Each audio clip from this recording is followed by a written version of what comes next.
parts of Regina or wherever you might be. We're coming to you a little bit late. We had some things come up.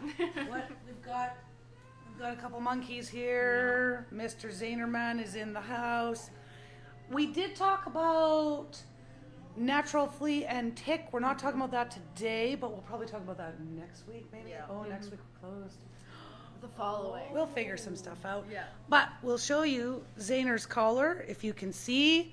You guys, again, we've got you on Facebook. We've got you on TikTok. So if you see us looking back and forth, hi, Roblix Blix. Oh my God, the dog is so cute. He is pretty cute. He knows it too, which is what lets him get away with murder.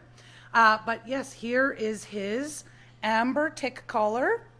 So it's a Baltic amber collar, and how they work is they emit an aromatic terpene that the bugs don't like, and as they lay against the fur, they also create a little bit of a static charge. Hi, Catherine. Hi, Kelly. Hi, Edith. They create a little bit of a static charge, and which the dog doesn't feel, we don't feel, but it makes it tough for the fleas and ticks to stick to the fur. So that is one natural option that we use regularly. And then of course Zainer's got his bug spray, but we'll leave that for them because otherwise we'll be here forever. Yeah. So it's National Calming Week. National Calming Week. So we might have a couple little furry guys who have a little bit of anxiety. Maybe they're really calm in this particular situation, but maybe not so much in other situations. So we shared a bunch of information on our stories with regards to natural ways that we can keep the furry guys calm. We're going to talk about a couple of those here, but we also asked in the Facebook and Instagram worlds if you guys had any questions that you wanted to put out to us that we could answer today. And so, Olivia, you have them on your phone. I have the list. I have it here. There we go. Just get into the first one. Yes. Okay, so the first one is, are there actually any treats that will clean your dog's teeth? This probably came up because we just put out a TikTok and a reel on how kibble does not clean teeth. That is one of the biggest myths out there with regards to pet food, is that they've got to eat something crunchy to clean their teeth.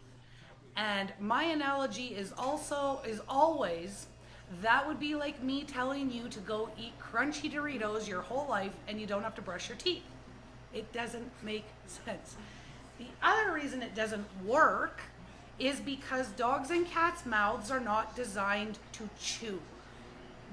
Not like a herbivore where they sit there and they chew their food and that is not the way dogs and cats are biologically designed. Their mouths are made to rip and swallow, rip and swallow. So if we do all the ripping by giving them kibble, all they've got to do is swallow. So they're not chewing that crunchy food anyways. And even if they did chew, they don't chew it long enough to actually rub anything on the teeth. So is there any type of treat it was that actually cleans? We always recommend natural chews. Digestible, natural chews. Like raw meaty bones. You can also do marrow bones. You could do the Prodan plaque off bones. Yeah. Yes. Yeah. And we like those ones because they've got a short ingredient list. Somebody had asked, yes. Okay, so this is this is going to be backwards for you guys. We still haven't figured out how to flip this mirror. I have asked this question, but we haven't figured it out quite yet. I just lost my train of thought. Why we like these. They're a short ingredient deck. Short ingredient deck. So we had another question that had come in as a comment about whether or not we like greenies. And not so much, because the ingredient list is a bunch of things that we can't pronounce. We don't know what it is. It's full of chemicals, and that's my thing. I would rather it be a clean, short ingredient deck that is more natural. Yeah. What's the next question? I'm not going to take them all. Let's see the next one. Okay. The next question is, what are the most nutrient-dense real foods to feed my dog? Cool, I can take this one. So nutrient-dense real foods, the best nutrient-dense real foods are whole foods. These are whole, like eggs, sardines, goat's milk is another option of a whole food. These are really, really good, nutrient-dense. They provide depending on which one you pick, they provide lots of different amino acids, vitamins and minerals, healthy fats, super, super good additives to your pet's bowls. And when Ella talks about whole foods, think about it comes from Mother Nature. This is Mother Nature's food, right? We can take that egg and we can eat it just the way it is. We can take that goat's milk, we can drink it we can't because it's raw, but they can. We don't have to do anything to it to make it food. Edible. Yes. It is already food and it comes from nature. Those are whole foods. So those are the most nutrient dense real foods. Yeah. They make wonderful toppers. You can also serve them if you're wanting to do like a special meal here and there. You could do an egg with a couple sardines, depending on your type of dog. Those are great ways to boost nutrition in your pet's bowl. An egg is easily a way to improve your pet's diet for less than $10 a day. Yeah. Like you're taking that, and of course now, I'll use you again. When we've got a little dude like this, a chicken egg, an entire chicken egg, too much for a guy who only needs about 200 calories a day, but a quail egg is perfect. A duck egg would be enough for 2 days because a duck egg is about 400 calories. So that's 2 days worth of food for him. So I'm not going to throw a whole duck egg in there, but a little tiny quail egg. And two, if we're like, I don't want to do it raw, we can do it raw. But if we want to get the biggest bang for our buck with regards to the most nutrients that our dogs and cats could get from the egg, soft boiled or lightly sunny side up, where the yolk is still raw but the white is just gently cooked. That's the best way that we can serve an egg. So you could take a little quail egg and you could make it a very gently cooked sunny side up for the monster. And the other thing I would say about eggs, this is what I do every time I crack eggs, that I'm doing something with eggs, I peel out the eggshell membrane and he gets it. That is Mother Nature's joint support, and it's amazing for joints. Yeah. But they can eat the shells too, and a lot of people are like, oh, is that a question? Yeah, Lee was asking. Yeah. The shell. The shell, because if you think about it, when the fox breaks into the hen house, he is not out there cracking eggs and making sure he doesn't eat the shells.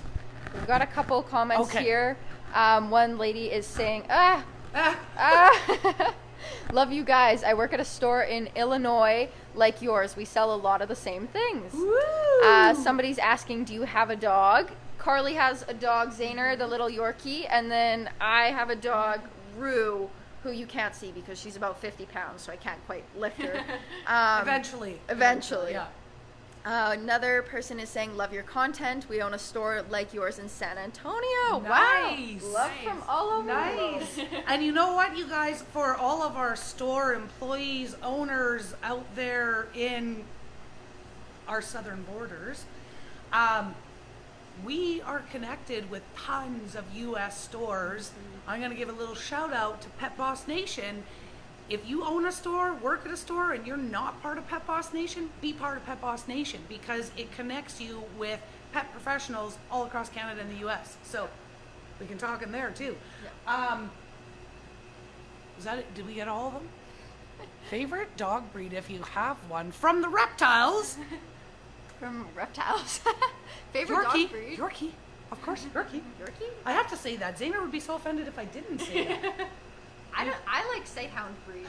I love the sighthound breeds. I think they're so beautiful. I don't have one, but I love my dog. I would say, well, Zaner also thinks that he is a Rottweiler or German Shepherd, but Rottweilers and German Shepherds were what I had before Zaner, and I have always been fond of those breeds, especially German Shepherds. I quite love German Shepherds, but I love Rottweilers too. And it's funny that my little 5-pounder, who is a Yorkie with a Rottweiler complex, thinks he's 155 pounds. Yeah. So, what was our the next question? one? So the next question is, is there anywhere I can get a custom raw food meal plan for my pup who has a million different allergies? I think if we're talking custom, are we talking about commercial raws that you can then alter to the way that you're needing it? If so, we do have pet nutrition meal plans on our website. You can contact us. If you're wanting a custom, as in DIY, do it yourself, that would be someone who specializes in doing that. I don't know exact names off the top of my head. So there are a few. There is Dr. Katie. If you look her up, she's the natural pet doctor. She's in the States. She does regular consultations, whether it's for diet or whether it's for ailments or whether it's for issues. What I love about this is if you are in an area that you don't have access to an integrative or a holistic veterinarian, and that's what you want to do with your pet, because I say this all the time, it's so important that we find a dog-ter, you guys, that is aligned with our personal beliefs.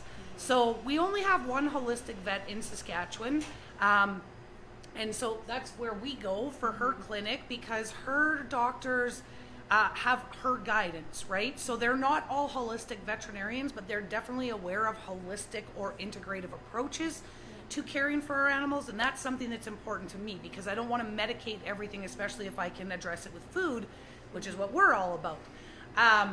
So Dr. Katie, again, you can look up Natural Pet Doctor. She's on Facebook, she's on Instagram. She does consults over the phone, so if you're not in her area, that's okay. Dr. Becker and Rodney Habib have a ton of recipes out there that if you want to do a do-it-yourself homemade fresh diet, Dr. Becker has books. They have the Forever Dog is, let me show you guys. Feeding Dogs by Dr. Connor Brady. Yes, that's a good one too. Sorry. Again, it's going to be backwards, you guys. If you do not have your hands on this book and you have a dog, this is like the Bible of dog ownership. Be sure to get this. This doesn't, I don't know necessarily, I have not been that far. I think they talk about ways, they may not have recipes in here because I have not got that far. But Dr. Becker does have, and I've got it somewhere, she's got a couple different books that have recipes for if you want to do it yourself. Otherwise you can, there's the Dog Dad actually. Okay. Dog Dad, I think, is another individual who will help you plan raw meal plans if you want. Rodney Habib, Dr. Judy Morgan, yes, 100%. And Dr. Judy Morgan is actually doing her most recent videos are when she's going live and she's saying like, we're gonna make lamb loaf today, or we're gonna whatever. I don't know if that's what she's calling it, but Dr. Judy Morgan has a bunch of great information that will help you make meal plans or create meals for your pets. Cool. We have one last question, but before we get to that, start typing in questions that you want answered, because as soon as we're done that one, we're moving into Q&A. So if you have questions, type them in now so they have a chance to load before we go to our next Tyrant! Miss Ella the Tyrant is just keeping you guys on task here. I want to make sure nobody gets unanswered. Yes. Okay, so the last question, it says, what are the best calming supplements to reduce anxiety for car rides? And perfect timing, because they have left me alone, you guys. We are, obviously, it's National Calming Week, so we are getting right into the natural supplements that we have for calming. It was for car rides. Okay, so one of the products that we sell, a lot of people say, well, CBD is really great for calming animals. And yes, it is. But CBD is not something that we can just give to the pup 30 minutes before our car ride and then they're calm. It doesn't work like that. CBD is a natural product that we need to get into the system so that it starts to actually do its thing. So if we're looking at CBD, CBD is something, if it's just car rides that kind of get us agitated, or if it's trips to the doctor, or if it's trips to see grandma, if it's just kind of those little triggers, not regular anxiety all the time. I actually just saw a statistic that Mr. Habib shared the other day, and I think, if I remember this correctly, I was going to look at this before we jumped on, I forgot. 70% of animals today are companion animals, pets. 70% are suffering with some form of anxiety. So it could be hey, we're good, it's just car rides I don't like, or hey, we're good, but when we go to this particular park, I am not a fan. So CBD is something that we want to give, and we won't see a big difference in the first week, but by week 2 you will really start to see that there is a difference, and we're kind of like, okay, it's natural. So again, it's not like a sedation, it's taking the edge off, essentially is what it's doing. Yeah. The other option, This isn't the exact one we don't because I have one? believe we're out because it likes to sell. People love this product. But it's by the brand called Omega Alpha. Instead of it saying Easy Mobility, it would say Easy Rest, and it would be a purple bottle. This brand is based off of ancient Chinese medicine. So it's all your herbs, stuff like that, kind of extracted and put into a liquid. They're just going to take it by spoon. You think that they wouldn't like it, but they actually do. And this is, like Carly said, this is going to be those, I'm just going for a car ride, I'm just doing this, I'm just doing that. More of like a quick relief, rather than like an every single day type of anxiety. and the way that we can look at this type, like the Omega Alpha, because it is all based on ancient Chinese medicine, so it's all herbal, it's all natural, but this is kind of like, we have a nice I got a nice cup of chamomile tea, right? It's just kind of something just to help us kind of chill a little bit. Again, not going to knock them out, not going to sedate them. It's just going to take the edge off. And again, all natural. So the good thing is when we're using natural products, we can't really overdose. We're not going to give them the whole bottle if they're only supposed to get a teaspoon, but if we give them a teaspoon and a half, because a teaspoon isn't doing anything, a teaspoon and a half is not going to hurt them because it's all natural. So, now I see that we have some questions. Yeah, now where did we go? So we were, I think... I'm Dutch. This live is so late in the evening. Oh, I'm so sorry. But you know what? Okay, so if these lives don't work for you in your time zone, we always, after we're finished recording on Facebook, we actually then upload those to our YouTube. So you can either go to our Facebook page or you can go to our YouTube to always catch the lives. That was, I think, the newest one. Or Herb Smith's July 3rd. I'm not familiar with that. What is that called? What is that called again? Which one? Were we talking about this? The Omega Alpha? Let's see. Mandy78 was asking what is that called again. If we're talking about this, it's Omega Alpha Easy Rest is what you'd be looking for. Yeah. And that one. Okay. Can you explain what dehydrated poultry protein is so I can explain to my customers not to buy Royal Canin? Okay, so dehydrated poultry protein, and I don't even know actually, Royal Canin would use more chicken meal, chicken byproduct, chicken fat. Dehydrated wouldn't come in kibble, because kibble has to be created at extremely high heat. So initially what happens, the kibble making process, you guys, as gruesome and gross as it is, essentially they take the carcasses, the protein, that can be made up of a variety of different things that you would never think that any other living thing should eat, but it is. So one of the things that is oftentimes in those lower quality foods is what is referred to as 4D meat. Dead, diseased, dying, disabled. This means that the animal was not slaughtered for the purpose of food. That means that a cow dropped dead in a farmer's field and they have no idea why. Toss them in the bin. That also could mean that our euthanized pets, as disgusting and awful and horrific as that is, our euthanized pets to the pet food industry are just meat. So that means that they can end up in kibble. Flea collars and all, they don't care, they don't have time to take that off. That can be spoiled supermarket meat. So not good enough for us, it's gone rotten, it's gone rancid. Throw it in because it's meat. That means with the styrofoam and the shrink wrap, because we don't have time to take this nonsense off, we're just making food over here. They cook all of that ick at extreme temperatures to essentially create a slurry, and then they remove the moisture to make a meal. A meal is powdered protein. So think protein powder versus steak, right? We only have to have this much protein powder to get this much steak. It's the same thing with pet food, which is why meal is used a lot of the times, but it is also the most processed part of pet food because of how it's cooked. Very, very, very, very high temperatures, then the moisture is removed and they create a powder. And then it's created into kibble, where it goes through extrusion process again. And more heat. Yeah. And more heat, right? So typically, I'm going to refer to them as economic kibbles, even though when we're buying them from our vets, they are not economic price-wise, but nutrition-wise, they're very low on the totem pole. And it is because of the types of ingredients that are used. Dehydrated wouldn't be one of them, because dehydrated actually means we're going to take some care in what we're doing. We're going to do it at low temperatures for longer times. They got no time for that. It's got to be quick, it's got to be high temperatures, and it's got to be just get the food out there.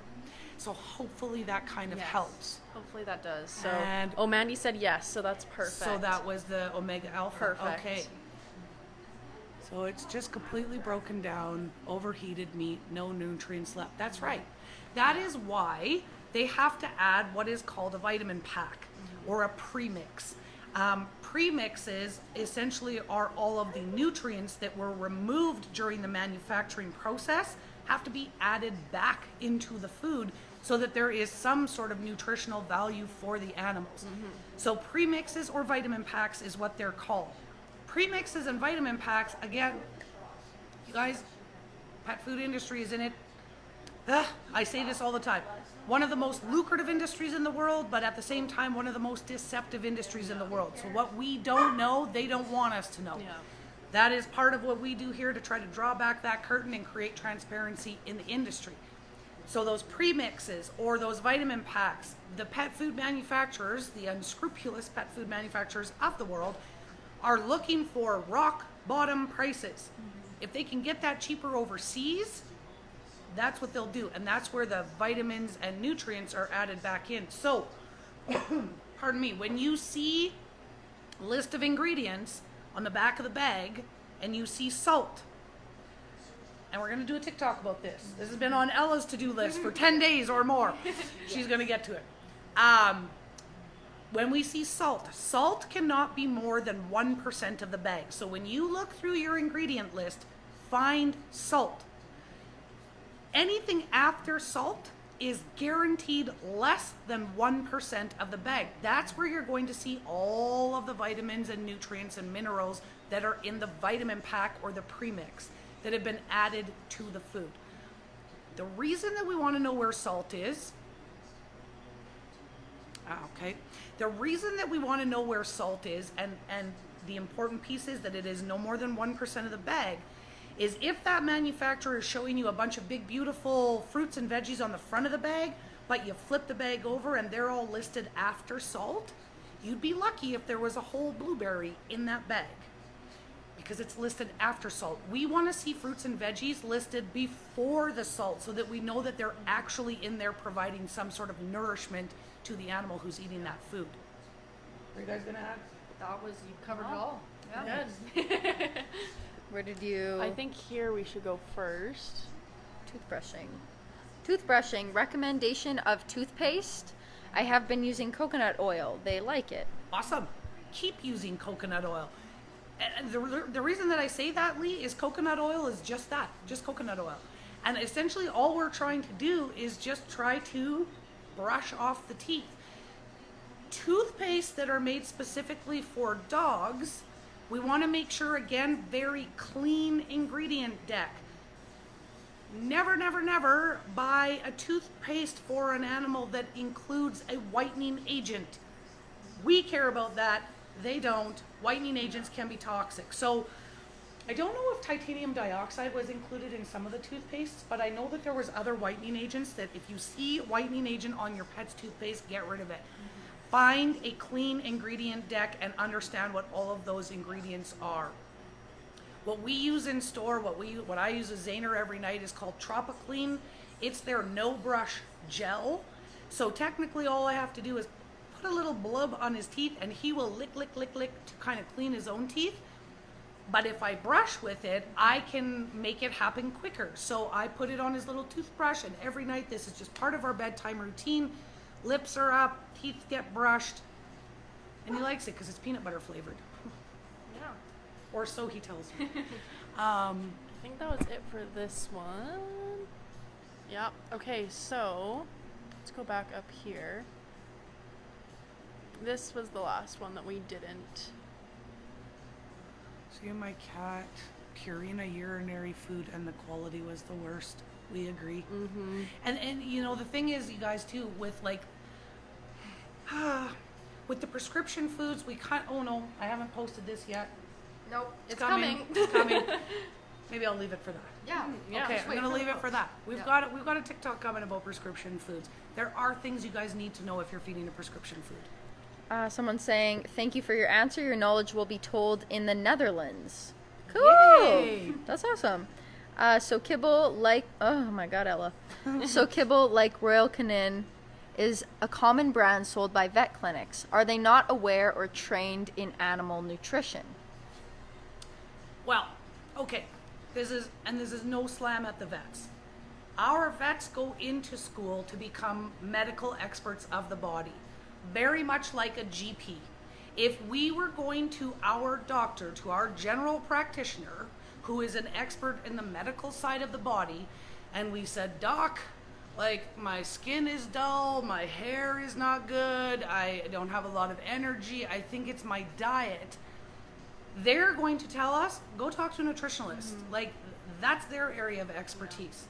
Our vets need to be trained in the medical side of the body. So, for the most part, the majority of vets receive 1 to 2 days of nutrition training in school. That training is provided by Royal Canin and Hill Science. Royal Canin owns over 2,500 veterinary clinics in the States. They own the clinic, they provide the training, and they sell the food. It's a bit of a conflict of interest. So unless the vet themselves takes it upon themselves to go and learn more about food, they don't get a whole lot of training because their purpose to be in vet school is to learn about the medical side of the body. And there's so much to learn. Like, when we think about our world, we've got a doctor for this, and we've got a doctor who specializes in throat, and we got a doctor who specializes in feet, and we got all this. But then vets are just expected to know all the things about every animal. And that even like my neighbor, her husband was a vet, and he would say that all the time. He's like, I wish I had the time to learn more about nutrition, but I don't have the time because I have to keep up on all of the new medical procedures or the operations, learning all of the advancement in medicine for animals. That's his focus, right? So we have different vets in our city that are like, go talk to House of Paws if you want to talk nutrition, because this is what we have, but if you want to look for something different, go talk to them. And I appreciate that because we do the same thing. When an animal comes in that it's something, we can't fix this with food, this is something you need to talk to your vet about, then we're telling them you need to go to the vet, right? We're not vets, so we don't diagnose. And we make recommendations where we know it will help the animal, but if it's past the point of we can't help with food, we need conventional medicine because natural remedies won't fix it, we've got to get to the doctor. Ooh, wow. We They gotta just wrap it all up here reloaded. soon, but Why, what time is it? almost 4. Almost 4. It's 2 Oh, minutes this to is 4. a good one. Okay. Is Fresh Pet brand good for dogs? Did you see the look on my face? So here's my concern with Fresh Pet. What fresh food could you buy for yourself that would last in your fridge for 6 months? There's Ruski. Hi, little girl. To say hi. Yeah. Rue's just a little baby. She turned 1 in December. And she is our junior executive. She likes to greet all the peeps. Yeah. Say hi. Yeah. So Fresh Pet is unfortunately preserved with a whole heck of a lot of preservatives to make it fresh. And it has shown up multiple times on the top 13 worst foods to feed your animal. It has shown up there many years in a row. When you cut those logs and you open them up and they're full of mold. So highly preserved food, and you have to wonder what the heck it's being preserved with if it's going to last in your fridge for 6 months. Cool. So yes, there are better fresh options. We gotta go. We gotta do, oh, Yeah. you guys are telling me I have to, okay. It's 4 I, o'clock. I have an award supper that I have to get to tonight, so I can bail. You Yeah. guys can stay. Cool. We 'Cause can I think answer there's a a couple couple. more Yeah, we questions. can answer a couple more and then. Yeah. Yeah. Okay, well then, you guys, we will figure out something for next week because we are closed on Good Friday. We're here till 6 o'clock tonight. We're open 11 till 6 tomorrow, closed on Sunday, of course, closed for Good Friday. Pictures with the Easter Bunny here next Saturday. And we got some other Easter surprises for you guys. But we maybe we go live on Thursday. We'll see how We'll Thursday see. goes. We'll see what kind of questions you guys have. All right, I am leaving it to you. Okay, thank you. Cool. Have fun. Doesn't she?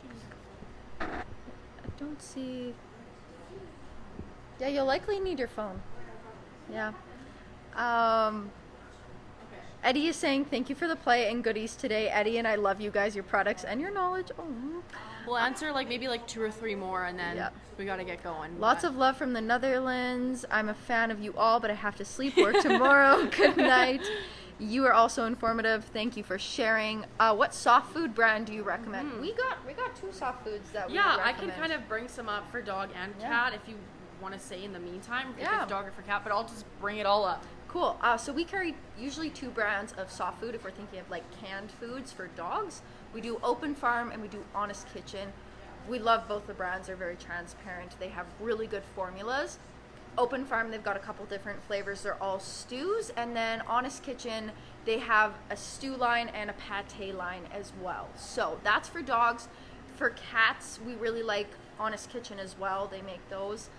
BFF, which is Best Feline Friend. Tiki Cat. We've also had Kayakoa in the past, which we like. The palatability just wasn't that great, so it's been kicked out. But So- still good brand. These are the cat ones, so I'll kind of move it over for both. So this is the BFF, and then this is the Tiki. Same thing, BFF and Tiki. And then Honest Kitchen recently has come out with their new cat line, so this is a part of that. This is their Catte. They also have a minced one as well. Whole bunch of different proteins. They're going over pretty well so far, Yeah, I their would say. palatability's good. And people keep coming back to get more, so. Yeah. And then for dogs, we've got 2 different types here. This is the Open Farm stew. Like I said, they're all stews. They've got a couple fish recipes. And they also have got a chicken, a beef, chicken and salmon, turkey, those types of deals. Second one is the Honest Kitchen. This is the pate that I was talking about. I believe they have 4 or 5 different flavors in pate, and then 4 and 5 different flavors in the stews. And as then well. they have bone broth pour overs. They have meal boosters, which is pretty much 99% meat with just a little bit of liquid. They do it all for Yeah. that. So These guys and the cat foods that Olivia showed, they're all complete and balanced. They can be whole meals. The Honest Kitchen meal boosters, which are in smaller packages, are just meal boosters, not complete and balanced. Yeah. So And then I think this might be the last question that we'll take today, but what's your Akana review? we have that coming in the works. That We- is, yeah. it's definitely one on our list. Yeah. Usually Fridays are our TikTok creation days, but if I'm being honest, today has been a little bit hectic. So Lots of orders came in today.